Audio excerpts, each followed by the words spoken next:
माँ बाप अपने बच्चों से बेहद ही प्यार करते हैं। ठीक ऐसे ही बच्चों को भी अपने माँ बाप से बहुत ही लगाव होता है। बचपन में एक बच्चा अपने हर काम के लिए अपने पेरेंट्स पर डिपेंड करता है। कभी वो कहता है कि मम्मी मुझे ये चाहिए, और कभी कहता है कि पापा मुझे ये दिला दो। अगर मार्केट जाना है तो भी पेरेंट्स के साथ, मूवी देखने जाना है पेरेंट्स के साथ। मगर अक्सर ये देखा जाता है कि बेटे की शादी होने के बाद घर का माहौल ही बदल जाता है। माँ बाप को लगता है कि उनका बेटा बदल गया है, और बेटे को लगता है कि उसके माँ बाप बदल चुके हैं। बचपन में जो बच्चे का अपने माँ बाप के साथ एक प्यारा सा बॉन्ड होता है, वो कहीं पर खत्म होना शुरू हो जाता है। आज की वीडियो बहुत ही खास है और ये एक रिक्वेस्टेड वीडियो है। हम सभी के घरों में शादी को लेकर एक अलग सा क्रेज होता है, मगर बेटे की शादी होने के महज कुछ दिनों के बाद ही घर के अंदर एक कोल्ड वार शुरू हो जाती है। आज इसी मुद्दे को थोड़ा ध्यान से समझेंगे।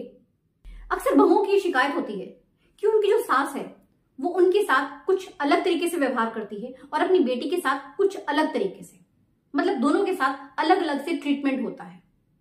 मतलब बहू को लेकर सोच कुछ और है और बेटी को लेकर कुछ और। अगर बहू कुछ काम करती है तो उसे ये कहा जाता है कि लिमिट क्रॉस हो रही है, और ये कहने वाली सास अपनी बेटी को उस काम को करने की पूरी आजादी देती है। जिस काम को करने के लिए बेटी को पूरी आजादी है, उसी काम के लिए बहू के ऊपर पाबंदी है। जब किसी घर में बहू और बेटी को लेकर अलग अलग मापदंड होते हैं, उस घर में निश्चित तौर पर कलह का माहौल होता है, लड़ाई झगड़ा होता रहता है, शांति खत्म हो जाती है उस घर की। एक बच्चा जब छोटा होता है तो वो पूरी तरह से अपने माँ बाप पर डिपेंड करता है। वो अपनी हर बात उनसे शेयर करता है, उनके साथ अपना टाइम स्पेंड करता है। जैसे जैसे बच्चा बड़ा होता है, अब उसके दोस्त बन जाते हैं। अब वो अपने माँ बाप के साथ साथ अपने दोस्तों के साथ भी अपनी बातें शेयर करता है, उनके साथ भी अपना टाइम स्पेंड करता है। यहां तक तो कहानी ठीक ठाक चलती है। कहानी तब बिगड़ती है जब उस बच्चे की शादी हो जाती है। शादी के बाद जितनी मुश्किल माँ बाप को होती है, उससे भी कहीं ज्यादा मुश्किल बेटे को होती है, क्योंकि अब उस बेटे की रिस्पॉन्सिबिलिटी बढ़ जाती है। उसे अपने माँ बाप के साथ साथ अपनी पत्नी का भी ख्याल रखना होता है, क्योंकि अब वो किसी का बेटा है तो किसी का पति भी है। जिस लड़की से उसकी शादी होती है वो लड़की एक दूसरे घर से आती है, मतलब उसके लिए सब कुछ नया है, एकदम नया माहौल। उसे एडजस्टमेंट करने में थोड़ा समय लगता है, और जो लड़की उस घर में शादी करके आई है उसकी पूरी जिम्मेवारी होती है उस लड़के पर जिसने उससे शादी की है और उसे शादी करके अपने घर में लेकर आया है। हर लड़की अपनी प्रॉब्लम्स, अपने इमोशंस अपने हस्बैंड के साथ शेयर करना पसंद करती है, क्योंकि उसे वो अपना लगता है। अब बेटे का समय जाता है बट माँ बाप और पत्नी के बीच में। पहले वो पूरा समय माँ बाप को देता था, मगर अब शादी होने के बाद उसका समय बढ़ गया।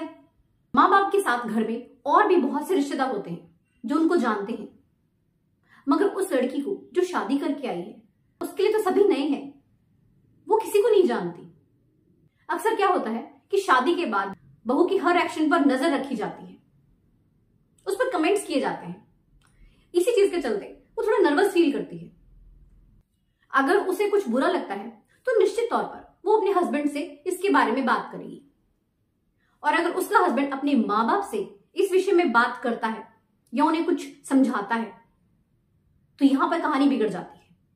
उसे यह सुनने को मिलता है कि तू तो अपनी पत्नी की साइड ले रहा है, अब तेरे लिए हम तो बेगाने हो गए हैं, बस वही तेरे लिए सब कुछ है, कल की आई तेरी सगी हो गई है, तू तो बिल्कुल ही बदल गया है, अपने माँ बाप को भूलता जा रहा है। उसे ये तक कहा जाता है कि अब तू तो हमारी सुनेगा ही नहीं, बस अपनी पत्नी की ही सुनेगा। एक बात पर जरा गौर फरमाइए, वो लड़की जो शादी करके आई है उसका एक ही दोस्त है, एक ही साथी है, उसका एक ही जज है, जहां पर वो गुहार लगा सकती है, अपनी हर बात बता सकती है। उसे कुछ बुरा लगता है तो वो उसके साथ शेयर कर सकती है। तो वो कौन है? उसका पति। मां को अक्सर पीड़ा तब होती है जब उसका बेटा मां से पूछने की बजाय पत्नी से पूछना शुरू कर देता है, क्योंकि पहले तो सिर्फ मां थी, जो भी पूछना है मां से पूछ लिया, अब पत्नी आ गई है तो डेफिनेटली पत्नी की राय भी जानी जाएगी। यहां पर थोड़ी सी कहानी बिगड़ती है। मां को अच्छा नहीं लगता। मां को यह एहसास होता है कि शायद जो उनकी बहू है वो उनके घर पर कब्जा कर रही है। बेटा जो पहले मां के साथ शॉपिंग पर जाता था, अब वो अपनी पत्नी के साथ जाता है। वो बेटा जो पहले मूवी देखने के लिए अपने पेरेंट्स के साथ जाता था, अब वो अपनी पत्नी के साथ जा रहा है। ऐसा नहीं होता कि वो बेटा बिल्कुल ही समय नहीं देता अपने पेरेंट्स को, वो देता है। वो अब भी अपने पेरेंट्स के साथ शॉपिंग पर जाता है, वो अब भी मूवी देखने के लिए अपने पेरेंट्स को साथ में लेकर जाता है। मगर जो बात पहले थी अब वैसी नहीं है, क्योंकि अब शादी हो चुकी है, अब उसकी अपनी एक पर्सनल लाइफ भी है। वो चाहता है कि वो कुछ समय अपनी पत्नी के साथ भी बिताए। पूरी फैमिली भी जाती है और अलग से हस्बैंड वाइफ भी जाते हैं। ऐसे ही होता है। अब धीरे धीरे क्या होता है कि इन सभी चीजों के चलते हुए घर में इनसिक्योरिटी का माहौल बन जाता है। जिसे देखो वो इनसिक्योर है, मां इनसिक्योर है कि मेरा बेटा मुझसे छीना जा रहा है, और बहू को लगता है कि उसे कोई अपना मानता ही नहीं है। असली गड़बड़ कहां पर होती है उस पर नजर डालते हैं। हम सभी के आसपास कुछ महान लोग रहते हैं, बहुत बड़े बड़े ट्रेनर्स होते हैं जो कि बिना मांगे सभी को सलाह देते हैं। हर घर में, हर मोहल्ले में, हर कॉलोनी में ये महान लोग पाए जाते हैं। इन्हें अपने घर का आता पता नहीं होता, मगर दूसरों के घरों में ताक झांक करना ही होता है। ये एक मां को सास बनने से पहले ही ट्रेनिंग देना शुरू कर देते हैं कि बहू जब घर में आएगी तो उसके साथ कैसे रहना है। उसे अच्छे से ट्रेनिंग देते हैं कि जब बहू आएगी तो ऐसा करना, बहू जब आएगी तो वैसा करना, उसे ज्यादा छूट मत देना, अपने बेटे को अपने वश में रखना, उसे काम में लगाकर रखना। अब मां की यहां पर गलती नहीं है। वो इन सभी बातों को सुनकर सोचती है कि उसे बहुत ही संभल कर चलने की जरूरत है, कहीं उसका घर खराब ना हो जाए। मगर जो ये ट्रेनिंग देने वाले लोग हैं ना, यही घर को खराब करते हैं, तबाह कर देते हैं घर को। अब यहां पर एक बात ध्यान देने वाली है, वो ये कि कई बार बहुओं से भी गलती होती है। अक्सर ये देखा जाता है कि बहुओं को जो फ्रीडम दी जाती है, हद से ज्यादा फ्रीडम, तो वो इसका नाजायज फायदा उठाती है। मगर मेजॉरिटी ऑफ केसेस में ना सास की तरफ से गलती होती है, जाने अनजाने में होती है। क्योंकि सास को अब यह एहसास होने लगता है कि उनका जो बेटा है ना, वो उनके हाथ से निकलता जा रहा है। वो सिर्फ और सिर्फ बहू का हो चुका है, वो सिर्फ अपनी वाइफ की ही सुनता है। पहले किचन पूरी तरह से सास संभालती थी, मगर अब शादी होने के बाद बहू भी संभाल रही है। वहीं पर अगर बेटे ने बहू के बनाए हुए खाने की तारीफ कर दी, ये भी एक मुद्दा बन जाता है। फिर मां को लगता है कि हाँ, अब तो तुझे मेरे हाथ का खाना भी अच्छा नहीं लगेगा। पहले घर में हर काम के लिए सास की राय जानी जाती थी, मगर अब बहू की भी जानी जाती है, क्योंकि बेटा अपनी पत्नी को भी तो इंपॉर्टेंस देगा ना। पहले घर में जब रिश्तेदार आते थे तो वो सिर्फ सास के साथ ही बात करते थे, मगर अब शादी हो चुकी है तो वो बहू के साथ भी बात करते हैं, वो उसे भी पूछते हैं। सास को अपनी इंपॉर्टेंस थोड़ी सी कम लगने लगती है। सास इनसिक्योरिटी का शिकार हो जाती है, और इस इनसिक्योरिटी के चलते हुए वो ऐसे बिहेव करती है कि बहू को लगता है कि वो पराई है, उसे अपनापन नहीं मिल रहा। अब बेटी की बात करें, जिसकी की शादी हो चुकी है, वो घर पर रहने के लिए आती है, तो बेटी के साथ जो ट्रीटमेंट होता है वो बिल्कुल अलग है, और बहू के साथ जो ट्रीटमेंट होता है वो बिल्कुल अलग है। अब ये चीज भी बहू को बुरी लगती है। यहां पर सास को एक बात समझनी होगी कि जो उनका बेटा है वो उनका अपना ही तो है, पराया थोड़ा ही ना है। उनका अपना खून है। उन्हें अपने बेटे की कंडीशन को समझना चाहिए, उन्हें इस चीज का एहसास होना चाहिए, वो भी तो किसी प्रॉब्लम को फेस कर रहा है। मां को तो समझना चाहिए कि अब उनके बेटे की जो जिम्मेवारी है वो बढ़ चुकी है। पत्नी के आने के बाद थोड़ा सा ध्यान तो बटेगा, और जब कल को बच्चे होते हैं तो और ज्यादा ध्यान बटेगा। इस चीज के लिए तो खुद को प्रिपेयर करना ही पड़ेगा ना। अब वो पहले वाली बात नहीं हो सकती। ऐसा नहीं है कि आपका बेटा आपसे प्यार नहीं करता, करता है, मगर अब उसके ऊपर जिम्मेवारी बढ़ गई है, उसका समय बट गया है।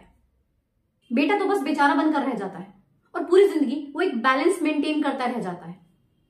वो कभी अपनी मां के साथ बैलेंस बनाता है, कभी अपने पिता के साथ बैलेंस बनाता है, कभी अपनी बहन के साथ बैलेंस बनाता है, कभी अपनी पत्नी के साथ बैलेंस बनाता है, और कभी अपने सास ससुर के साथ बैलेंस बनाता है। और इन सबके साथ बैलेंस बनाते बनाते वो खुद इम्बैलेंस हो जाता है। उसे समझ नहीं आता कि वो क्या करे। एक मां को अपने बेटे की ना इस तकलीफ को समझना चाहिए। मैं यहां पर ये नहीं कह रही हूं कि बहुओं को बिल्कुल ही फ्री कर दें, ऐसा नहीं है, मगर आप उन्हें इतना तो एहसास होने दें कि वो आपके घर का सदस्य हैं। जितनी आजादी का हकदार आप अपनी बेटी को समझते हैं, तो उतनी ही आजादी अपनी बहू की झोली में भी डाल दें। आखिर एक बहू शादी के 20 साल के बाद भी एक बहू ही क्यों है, बेटी क्यों नहीं होती? उसके मन में हमेशा पराये होने वाली फीलिंग ही क्यों होती है?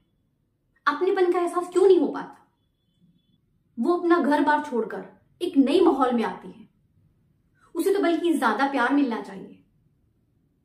शादी के जो शुरुआती महीने होते हैं ना, 5 से 6 महीने, यही अगर संभाल लिए जाए ना, फिर आगे कोई मुश्किल नहीं होती।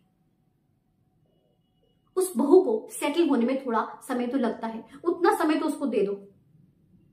अगर बेटे में बदलाव की जरूरत है और बहू में बदलाव की जरूरत है, तो निश्चित तौर पर सास में भी बदलाव की जरूरत है। सास को भी बदलना होगा।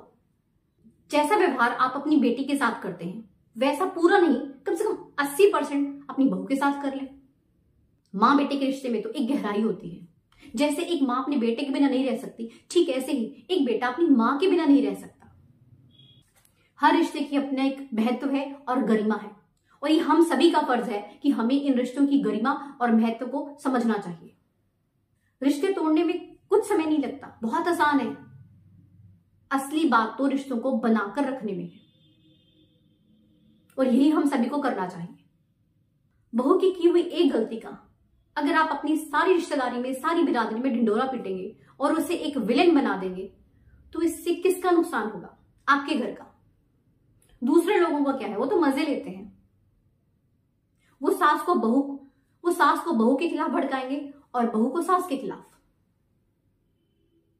ये आपको देखना है कि आपको अपने घर को कैसे चलाना है, कैसे बचाना है। आपको सतर्क रहना पड़ेगा, आपको सावधान रहना पड़ेगा।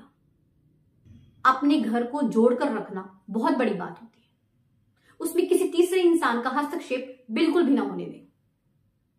एक चीज और मैं अंत में कहना चाहूंगी कि जब घर में किसी एक इंसान को दूसरे से कुछ प्रॉब्लम है, कुछ बात बुरी लगती है, तो वो उस इंसान से ना कहकर बाकी सबसे कहता है। यही सबसे बड़ी गलती होती है। अगर आपको सामने वाले की बात बुरी लग रही है, तो आप बैठकर उससे बात करें। वही मामला सुलझ जाएगा, वही मामला सॉल्व हो जाएगा। किसी तीसरे तक जाने की जरूरत नहीं है। यही मेरी आप सभी से रिक्वेस्ट है। वीडियो अच्छी लगी हो तो इसे ज्यादा से ज्यादा लाइक करें, शेयर करें एंड चैनल को सब्सक्राइब जरूर कीजिएगा। मिलते हैं ऐसी एक नई मोटिवेशन वीडियो के साथ। धन्यवाद।